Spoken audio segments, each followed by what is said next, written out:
आप सभी को राधे राधे और आप सभी का बहुत बहुत स्वागत है मेरी YouTube चैनल ज्ञान धारा में। आज हम जानेंगे शिव पुराण के अनुसार 12 ज्योतिर्लिंग की कथा और कुछ पौराणिक रहस्य के बारे में।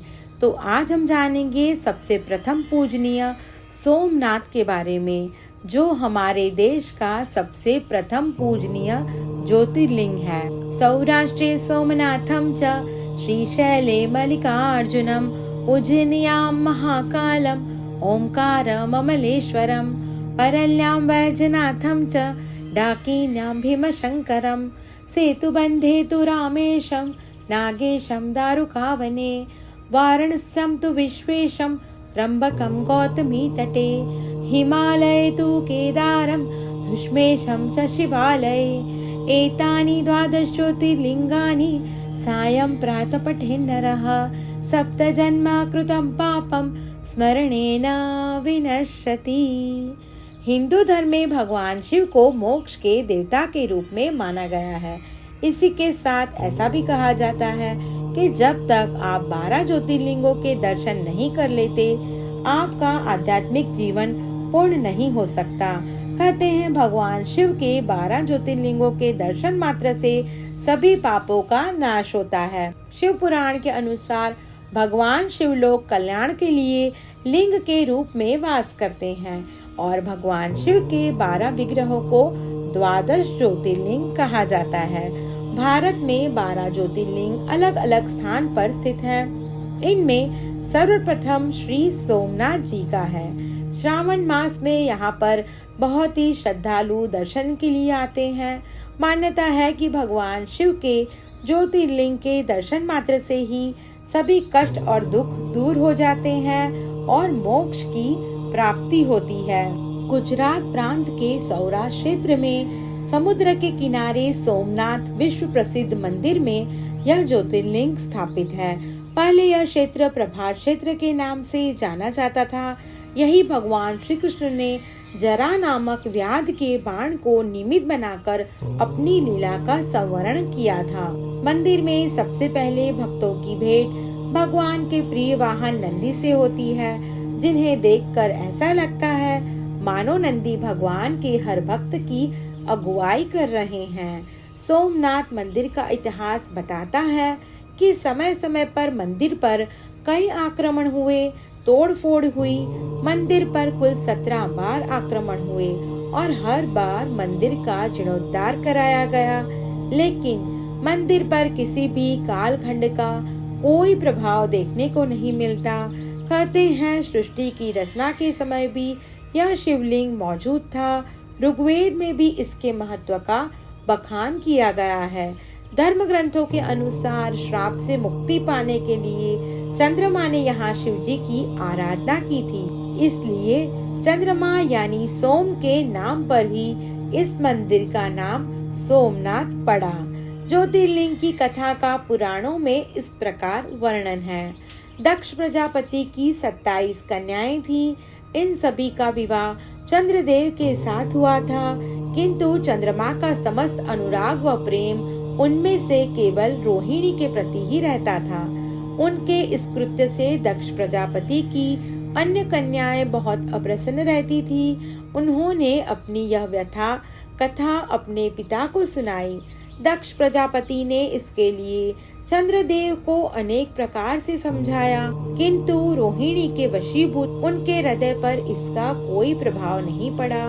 अंततः दक्ष ने क्रुद्ध होकर उन्हें क्षयग्रस्त हो जाने का श्राप दे दिया। इस श्राप के कारण चंद्रदेव तत्काल क्षयग्रस्त हो गए।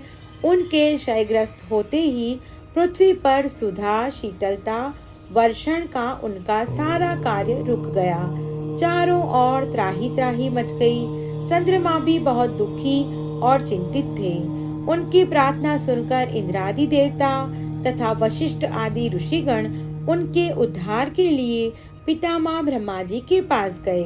सारी बातों को सुनकर ब्रह्मा जी ने कहा, चंद्रमा अपने शाप विमोचन के लिए अन्य देवों के साथ पवित्र प्रभास क्षेत्र में जाकर मृत्युंजय भगवान शिव की आराधना करें। उनकी कृपा से अवश्य ही इनका श्राप नष्ट हो जाएगा और ये रोग मुक्त हो जाएंगे। उनके कथानुसार चंद्रदेव ने मृत्युंजय भगवान की आराधना का सारा कार्य पूरा किया। उन्होंने घोर तपस्या करते हुए 10 करोड़ बार मृत्युंजय मंत्र का जप किया। इससे प्रसन्न होकर मृत्युंजय भगवान शिव ने उन्हें अमरत्व का वरदान दिया। उन्होंने कहा, हे चंद्रदेव, तुम शोक ना करो, मेरे वर से तुम्हारा शाप मोचन तो होगा ही साथ प्रजापति दक्ष के वचनों की रक्षा भी हो जाएगी। कृष्ण पक्ष में प्रतिदिन तुम्हारी एक एक कला क्षीण होगी, किंतु पुनः शुक्ल पक्ष में उसी क्रम से तुम्हारी एक एक कला बढ़ जाएगी। इस प्रकार प्रत्येक पूर्णिमा को तुम्हें पूर्ण चंद्रत्व प्राप्त होगा। चंद्रमा को मिलने वाले इस वरदान से सारे लोकों के प्राणी प्रसन्न हो गए। सुधाकर चंद्रदेव पुनः 10 दिशाओं में सुधा वर्षण का कार्य पूर्ववत करने लगे। शाप मुक्त होकर चंद्रदेव ने अन्य देवताओं के साथ मिलकर मृत्युंजय भगवान से प्रार्थना की कि आप माता पार्वती जी के साथ सदा के लिए प्राणों के उद्धारार्थ यहाँ निवास करें। भगवान शिव उनकी इस प्रार्थना को स्वीकार करके ज्योतिर्लिंग के रूप में माता पार्वती जी के साथ तभी से यहाँ रहने लगे।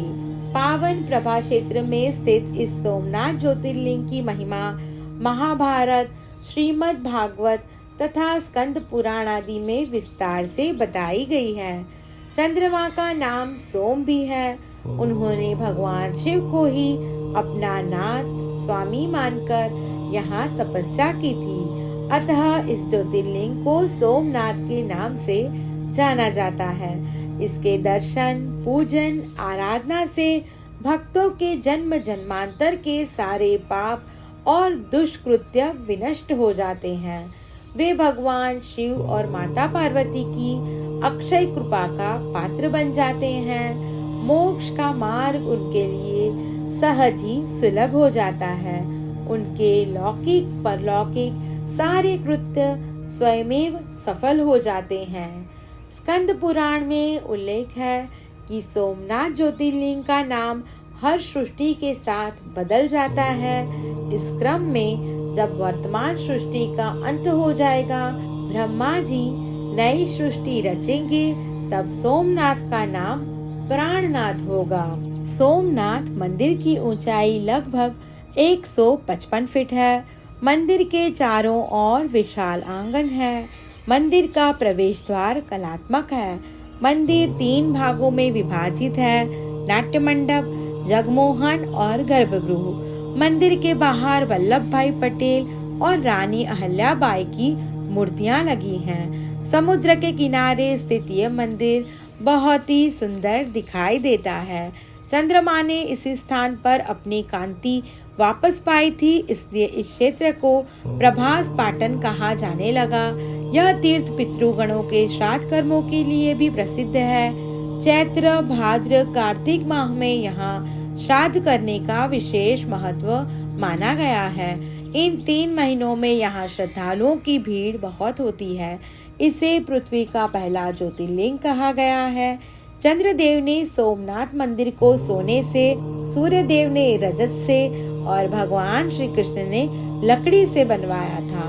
भगवान श्री कृष्ण ने यहीं से भालका तीर्थ में देह त्याग कर बैकुंठ गमन किया था। इसके साथ ही यहाँ त्रिवेणी स्नान का भी विशेष महत्व है।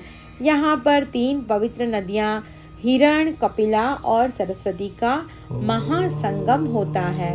यह मंदिर हिंदू धर्म की आस्था का प्रतीक है। मान्यता के अनुसार भगवान भोलेनाथ यहाँ स्वयं उपस्थित रहते हैं। सोमनाथ ज्योतिर्लिंग के दर्शन मात्र भक्तों के सारे दुख कष्ट दूर हो जाते हैं और सभी मनोकामनाएं पूरी होती हैं। साथ ही भगवान सोमनाथ की पूर्ण भक्ति भाव से आराधना करने से शिव भक्तों के जन्म जन्म के सारे पाप नष्ट हो जाते हैं और भगवान शिव की कृपा हमेशा बनी रहती है और जीवन में सभी सुख प्राप्त होते हैं। आज हमने 12 ज्योतिर्लिंग में से सबसे सर्वप्रथम सोमनाथ ज्योतिर्लिंग की कथा और कुछ पौराणिक रहस्य के बारे में जाना। कल हम दूसरा ज्योतिर्लिंग यानी कि मल्लिकार्जुन ज्योतिर्लिंग के बारे में कथा और कुछ पौराणिक रहस्य जानेंगे। आप सभी को मेरी ये वीडियो पसंद आई हो तो मेरा YouTube चैनल ज्ञान धारा को लाइक, शेयर और सब्सक्राइब करना ना भूलें। ओम नमः शिवाय। धन्यवाद।